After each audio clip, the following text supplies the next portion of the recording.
Olá, boa noite.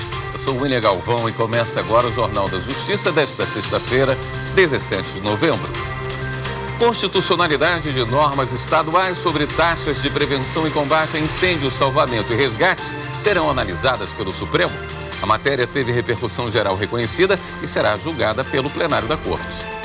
Este é um dos destaques de hoje e você acompanha também nesta edição. Em sessão virtual, o plenário do STF já tem maioria para validar trechos da chamada Lei de Organizações Criminosas.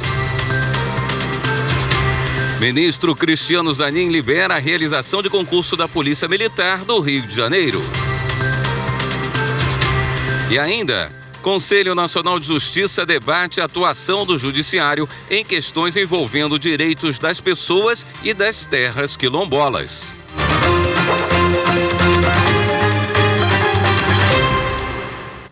O Supremo Tribunal Federal vai discutir se as taxas de prevenção e combate a incêndios cobradas por estados são constitucionais.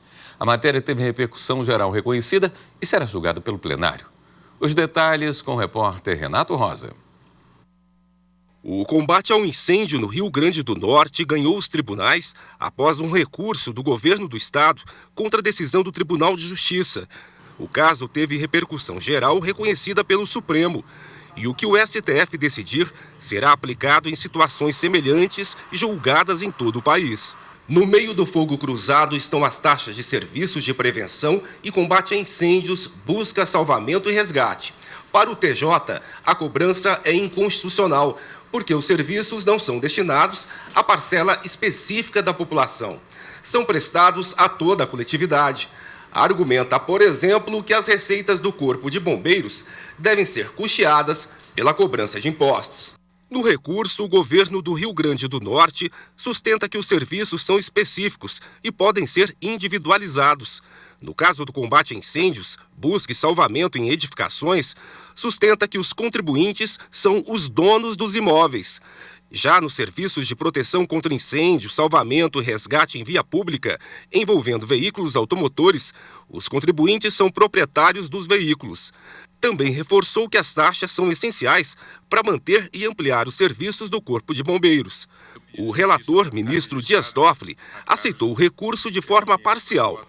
Segundo o ministro, os estados não podem instituir a taxa de prevenção e combate a incêndios, uma vez que tal atividade, inerente à segurança pública, é prestada de forma geral e indistinta a toda a coletividade. O relator votou para que os efeitos da decisão sejam válidos a partir da data de publicação do julgamento, que ocorre no plenário virtual. E ainda no plenário virtual, já há a maioria de votos para a validação de trechos da Lei de Organizações Criminosas. A norma é usada no combate ao crime organizado no país. Marta Ferreira tem os detalhes. A Lei de Organizações Criminosas é de 2013 e trouxe ferramentas contra o crime. A norma inseriu, por exemplo, o conceito de organização criminosa de forma legal. Também disciplinou a investigação criminal, os meios de obtenção de prova, bem como o procedimento judicial aplicável a esse crime. O Partido Social Liberal questiona trechos dessa lei no Supremo e pede que eles sejam invalidados. Um deles é o que estabelece que também responde pelo crime de integrar organização criminosa quem impede ou obstrui as investigações. Outro ponto contestado é o que prevê que o Ministério Público acompanhe casos em que há participação de policiais nos crimes de organização criminosa. Além disso, questiona dispositivo que estabelece que quem colabora com a investigação renuncia ao direito ao silêncio e deve assumir o compromisso de dizer a verdade. E, por fim, alega ser inconstitucional item que prevê que deve ficar fora do serviço público por 8 anos o servidor que for condenado por envolvimento em organizações criminosas. Para o partido, esses trechos violam preceitos constitucionais como o princípio da proporcionalidade, da segurança jurídica e do devido processo legal, entre outros. O caso foi levado para julgamento no plenário virtual. O relator é o ministro Alexandre de Moraes, que negou o pedido do partido. Para Moraes, Os trechos em discussão são constitucionais, sim. No voto, ele afastou todos os argumentos apontados pelo partido. Um deles de que a lei seria vaga, abstrata, fluida, aberta e desproporcional. Segundo o ministro, a utilização de termos mais abertos pelo legislador não foi por acaso, mas sim necessária para amoldar condutas penalmente relevantes às alterações sociais cada vez mais rápidas. Até agora, acompanharam o entendimento de Moraes os ministros Luiz Fux, Gilmar Mendes e Edson Fachin. Os ministros Marco Aurélio e Rosa Weber, que haviam votado antes de se aposentar, também seguiram a linha do voto do relator. O ministro Dias Toffoli abriu divergência. O prazo para os demais ministros apresentarem o voto termina na segunda-feira. Também em sessão virtual, começou hoje o julgamento de mais 5 réus acusados pela Procuradoria-Geral da República de participação nos atos extremistas de 8 de janeiro em Brasília. As informações com Rocine Gomes. As ações penais começaram a ser analisadas no plenário virtual a partir da indicação do voto do relator, o ministro Alexandre de Moraes. São 3 mulheres e 2 homens, acusados dos crimes de abolição violenta do Estado Democrático de Direito, golpe de Estado, associação criminosa armada, dano qualificado e deterioração do patrimônio tombado. A pena proposta pelo relator para todos eles é de 17 anos de prisão em regime inicial fechado, além de inclusão na divisão do pagamento da multa de R$30 milhões por danos morais coletivos. O julgamento termina na próxima sexta-feira, dia 24. Até agora, o Supremo condenou 25 pessoas por envolvimento nos atos extremistas realizados em 8 de janeiro. As penas variam entre 14 e 17 anos de prisão. O ministro Cristiano Zanin, do STF, autorizou a realização do concurso da Polícia Militar do Rio de Janeiro após o acordo que eliminou a reserva mínima de vagas para mulheres. Repórter Bruno Silveira. O acordo foi homologado após uma audiência que contou com a presença de representantes da Procuradoria-Geral da República, da Procuradoria do Estado do Rio de Janeiro, da Polícia Militar do Rio e da Assembleia Legislativa Fluminense. Em outubro, o ministro Cristiano Zanin aceitou o pedido da PGR para suspender o concurso sob argumento de que as mulheres devem concorrer entre a totalidade das vagas disponíveis. A discussão ganhou destaque após o ministro também suspender o concurso da PM do Distrito Federal, que previa apenas 10% das vagas destinadas para as mulheres. Já no Pará, a aplicação das provas dos concursos para oficiais e para praças da Polícia Militar do Estado foi suspensa por decisão do ministro Dias Toffoli. Segundo o ministro, ao limitar o ingresso de mulheres a 20% das 4.400 vagas, o concurso viola o princípio constitucional da isonomia. A liminar foi concedida na ação direta de inconstitucionalidade, ajuizada pela Procuradoria-Geral da República. Dias Toffoli destacou que a Constituição Federal prevê igualdade entre homens e mulheres e proíbe, no âmbito das relações de trabalho, a diferenciação de critérios de admissão por motivo de sexo, regra extensível ao serviço público. No caso específico, o ministro não constatou qualquer dado ou informação que justifique a diferença de aptidão entre os sexos para o exercício da atividade policial. A seguir, CNJ debate a atuação do judiciário em questões envolvendo direitos das pessoas e das terras quilombolas. Voltamos em instantes.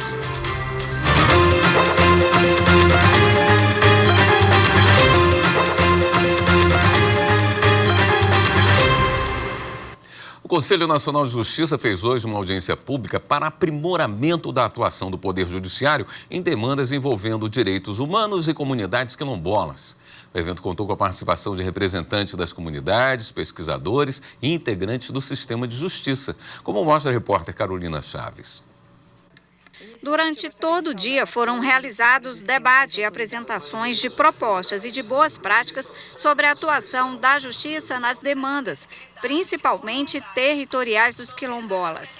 Os representantes das comunidades fizeram reivindicações, como o levantamento do número de processos envolvendo o tema, a uniformização e rapidez nas decisões sobre comunidades e pessoas quilombolas, além da participação dessa população nas ações, como ressaltou a procuradora Gilda Diniz dos Santos.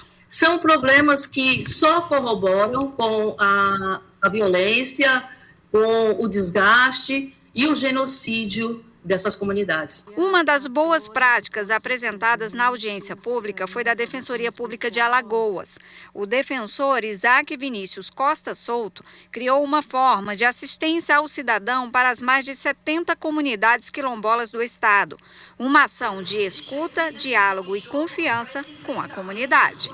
Com o resultado da audiência pública, será elaborado um relatório dos estudos, boas práticas e propostas de aperfeiçoamento no julgamento de ações e submetido à aprovação do plenário do CNJ para servir de diretriz para a magistratura. Agora a gente fala sobre uma decisão do Superior Tribunal de Justiça envolvendo a obtenção de dados de valores penhoráveis. Quem explica é a repórter Kátia Gomes. O caso analisado foi uma ação monitória em fase de cumprimento de sentença ajuizada por uma empresa em face de um particular, que foi julgada procedente para declarar constituído o título executivo judicial. O TJ de São Paulo manteve decisão de primeiro grau que indeferiu o pedido de ofício ao Instituto Nacional do Seguro Social e ao Ministério do Trabalho e Previdência, para que informem se o devedor recebe pensões ou benefícios e os respectivos valores. No STJ, a empresa recorrente alegou que a Corte tem precedentes de que a regra da impenhorabilidade pode ser mitigada até mesmo quando se tratar de débito não alimentar. Além disso, explicou que houve várias tentativas de encontrar bens passíveis de penhora junto aos meios eletrônicos de comunicação entre o Poder Judiciário e instituições financeiras, Receita Federal e de cadastro de veículos. A terceira turma deu parcial provimento ao recurso especial. A relatora, ministra Nancy Andrighi, apontou que a consulta aos dados existentes no INSS, seja por meio da expedição de ofício à instituição, seja por meio de consulta ao Previjude, é meio apto a proporcionar mais informações acerca dos recebimentos do recorrido. O Ministério Público Federal denunciou o prefeito de Varzedo, na Bahia, por fraude em licitação e desvio de verbas federais, com prejuízos aos cofres públicos superiores a R$2 milhões. Repórter Márcio Fontinelli. Além do prefeito, outras 13 pessoas também foram denunciadas pelo Ministério Público Federal, acusadas de participar da quadrilha que causou um prejuízo de mais de R$2 milhões aos cofres da cidade de Varzedo, na Bahia. De acordo com a investigação do MPF, entre 2017 e 2018, as licitações para contratar empresas de saúde e serviços gerais foram direcionadas para favorecer cooperativas envolvidas no esquema. Em vários casos, o quadro social das empresas era integrado por laranjas, que muitas vezes nem tinham conhecimento ou preparo para exercer funções administrativas. Caso a Justiça Federal aceite a denúncia do MPF, os acusados serão julgados pelos crimes de frustração do caráter competitivo de licitação, modificação irregular em contrato administrativo e desvio de verbas públicas. A Justiça Militar da União promoveu em Mato Grosso do Sul um curso sobre gestão de pessoas destinado a juízes federais. O repórter Dinomar Miranda tem as informações. A Auditoria Militar de Campo Grande recebeu, nesse mês de novembro, os últimos módulos do curso de gestão de pessoas da Justiça Militar da União, exclusivamente para juízes federais. O tema foi eficiência e humanidade em busca de resultados. O evento ocorreu aqui, na sede da 9ª CJM, em Campo Grande. Juízes federais da Justiça Militar de todo o país passaram 2 dias imersos em atividades de aperfeiçoamento. O evento foi promovido pela Escola Nacional de Formação e Aperfeiçoamento de Magistrados da Justiça Militar da União, em parceria com o juízo da 9ª Circunscrição Judiciária Militar. A capacitação foi aberta pelo vice-diretor da Enajum, ministro Leonardo Puntel. O diretor da Enajum, ministro Arthur Vidigal de Oliveira, também prestigiou a abertura do curso. As aulas foram ministradas pelo procurador da República do Estado de Alagoas, Marcial Duarte Coelho. Para o professor, o curso é uma boa oportunidade para que os magistrados reflitam melhor sobre o papel do líder e dos liderados. Tem muitas unidades, modelos que muitas vezes dependem da figura do seu líder, mas que são modelos de eficiência administrativa. E, do ponto de vista do liderado, isso é excepcional, porque além dele ter mais prazer no desempenho do seu trabalho, ele também tem a satisfação de ver o jurisdicionado, o público final, mais feliz, reconhecedor do importante valor que o judiciário tem no sistema. Já o vice-diretor da Enajum, ministro Leonardo Puntel, vê impactos extremamente positivos, em especial para o dia a dia dos magistrados na gestão de pessoas. Para que não só os juízes aprendam, mas sejam feitos trabalhos e discussões e debates sobre como fazer a gestão de pessoas. E um desses itens que hoje está sendo debatido, hoje e amanhã, é a liderança. E a liderança exatamente como chefiar melhor, como liderar melhor, dando o exemplo e estudando constantemente. Para o anfitrião do evento, o juiz federal da Justiça Militar, Jorge Luiz, as atividades educativas da Enajum também mexeu profundamente com os servidores e colaboradores da Auditoria de Campo Grande, que se dedicaram na preparação, na organização e na recepção dos visitantes. Os nossos servidores se sentem lisonjeados, se sentem valorizados com essa responsabilidade e com a presença dos magistrados da Justiça Militar e dos ministros aqui em Campo Grande. TJ de Minas vai contar com uma central de pesquisa patrimonial permanente para apoio às ações em fase de cumprimento de sentença. Assunto para o próximo bloco. Até já.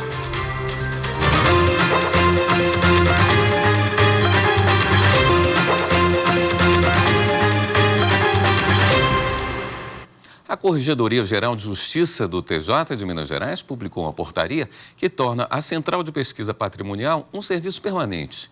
A CPP vai ajudar na solução, extinção ou suspensão de diversas ações em fase de cumprimento de sentença. Quem explica para a gente como vai ser o funcionamento desta unidade é o repórter Cid Marcos. O trabalho na Central de Pesquisa Patrimonial é intenso. No Cinesp, eu encontrei um dado aqui de uma embarcação. Aqui o servidor é um especialista em fazer pesquisa. O Cinesp do Infojus estão amarram, né? E a pesquisa é a base do trabalho da Central. Os levantamentos feitos aqui vasculham importantes sistemas. Cisbajude, Sniper, Renajude, CRI, Juseng, Sensec, Serasa-Jude, Infojude, Infojude-Dói, Cinesp, PJE. É como passar um pente fino e descobrir qual é o exato patrimônio de um devedor que foi condenado em uma ação que já está em fase de cumprimento de sentença. Ou seja, um devedor que foi condenado na justiça a pagar uma dívida. Esse devedor pode ser uma pessoa física ou jurídica que, por exemplo, tenta esconder os bens para não pagar o débito. O Corregedor-Geral de Justiça do TJMG explica que é muito difícil burlar a pesquisa. Porque essa busca, ela abrange, inclusive, escrituras públicas lavradas em cartório de notas que não são levadas a registro de imóveis, abrange participações societárias em diversas empresas e, com isso, nós também poderemos consultar, fazer essas consultas em relação às empresas para verificar se há algum objetivo de esconder bens, de omissão de patrimônio. Então, é uma pesquisa muito qualificada, os relatórios chegam a ter 1000 laudas. Então, com essa pesquisa qualificada, nós teremos realmente um retrato da vida patrimonial daquela pessoa. A Central realiza pesquisas da situação patrimonial de devedores que têm, no mínimo, 20 processos na mesma unidade judiciária ou 80 processos na mesma comarca, como, por exemplo, uma construtora que quebrou, lesou clientes e estes clientes ganharam na justiça o direito de serem indenizados. Os levantamentos sobre um mesmo devedor, que antes eram feitos por diversos servidores em todo o estado, inúmeras vezes, agora ficam concentrados na Central. A CPP apura os dados uma única vez. Assim evita o retrabalho, deixando relatórios prontos para pesquisa. Nós temos, por exemplo, uma pessoa jurídica que tem inúmeros débitos, ou seja, ela foi acionada em inúmeras ações e teve sentenças desfavoráveis. Nós vamos fazer com que os bens dessa pessoa jurídica não sejam buscados de forma pulverizada nas inúmeras varas da comarca de Belo Horizonte ou mesmo nas inúmeras comarcas do estado de Minas Gerais. A Central irá fazer uma pesquisa qualificada acessando 10 sistemas, buscando todas as possibilidades de bens dessas pessoas, de seus sócios, e a partir daí esses relatórios ficarão disponíveis para todos os juízes onde há processo dessas pessoas. Com isso, nós vamos agilizar o andamento desses processos e, caso não haja bens dessas pessoas, nós vamos possibilitar que os juízes atuem nos demais processos para agilizá-los também. A gente fazendo uma central que vai valorizar esses dados, que vai concentrar esses dados, vai dar valor a esses dados, a gente consegue liberar os servidores e os magistrados para realizar outras ações complexas, né, para que o processo ande mais rápido, né, e ande de forma com maior efetividade. A CPP é vinculada à Centrase, Central de Execução de Sentença Civil, onde se decide o momento em que uma indenização deve ser paga. O juiz Fernando Lamego, responsável pela Centrase Civil, explica que, por meio da intranet do TJMG, os magistrados visualizam os relatórios produzidos usando senha e nos termos da Lei Geral de Proteção de Dados. O magistrado que acessa a rede TJMG e adere à cooperação judiciária, ele se obriga também a dar o tratamento devido àquela informação, respeitando a privacidade e a intimidade daquelas pessoas, razão pela qual o relatório acessado ele é inserido no processo ou processos que aquele magistrado tem em curso na sua unidade por meio sigiloso, com acesso restrito às partes e advogados, para evitar também que aquela informação ela caia para terceiros não autorizados. E aquele trabalho dos servidores especializados que mostramos no início da reportagem é, para o diretor do Foro da Comarca de Belo Horizonte, juiz Sérgio Fernandes, fundamental. Um trabalho fundamental deles que, na prática, vai fazer o melhor trabalho de todo o judiciário. Eles vão sendo treinados em todos os sistemas conveniados e a própria prática vai levando a eles a ter um olhar mais direcionado para aquela informação. Então, eles conseguem coletar aquela informação mais fácil para que você consiga dar valor a ela. Então, você ganha em tempo e ganha em certeza daquela informação.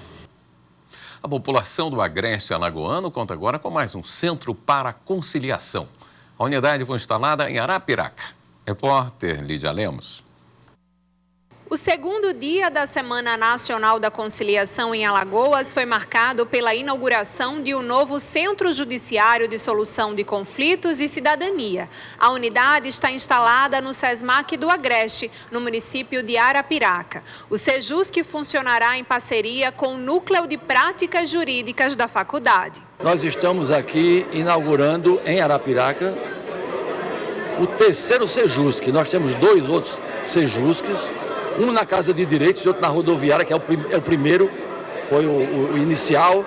E hoje estamos inaugurando aqui o SESMAC, que abriu suas portas, uma instituição de porte importante, que tem muito significado para o desenvolvimento do estado de Alagoas. Esse novo SEJUSC emprestará uma grande colaboração à sociedade local. Para o desembargador Tutimé Zairan, coordenador-geral do NUPEMEC, esse novo SEJUSC traz mais cidadania à população do Agreste Alagoano. Mais um instrumento que se coloca a serviço da sociedade, para semear aquilo que é essencial em qualquer sociedade humana, que é a paz, né? Então, quanto mais centros de conciliação e mediação, mais paz a gente vai produzir e, em consequência, mais credibilidade ao Poder Judiciário nós vamos transmitir. Então, a ideia dos centros de mediação e de conciliação é exatamente essa, né? Resolver o conflito rapidamente, restaurando a paz e devolvendo satisfação às pessoas. Além da inauguração do SEJUSC, o SESMAC e o Judiciário Estadual também promoveram um mutirão de cidadania, com inúmeros serviços prestados à população da região.